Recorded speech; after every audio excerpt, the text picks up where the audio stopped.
નમસ્કાર મિત્રો, ફરી આજે લઈને આવે છે એક ગુજરાતીની વાત અને એક સ્વાતંત્ર્ય સેનાની કે જેઓ ફક્ત એક લેખક નથી પણ સાહિત્યકાર, પત્રકાર, ચિંતક વગેરે સ્વરૂપો છે જેમનું નામ છે કિશોરલાલ મસરૂવાલા.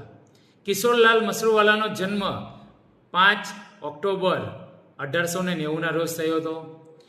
તેઓ ગાંધીજીના અંગત જેને અંતેવાસી, લેખક, પત્રકાર અને કેળવણીકાર રહ્યા હતા. કિશોરલાલ મસરૂવાલા છે એ ગાંધી સેવા સંઘના પ્રમુખ અને ગાંધીજીના અંગત મિત્ર તરીકેની તેમની જવાબદારી ભારે નિષ્ઠા અને ગૌરવપૂર્વક નિભાવી હતી. વાત કરીએ તો તેઓ પરંપરાનો ત્યાગ, વાદ કે પક્ષથી હંમેશા મુક્ત રહ્યા હતા અને તેના કારણે જ કિશોરલાલ મસરૂવાલા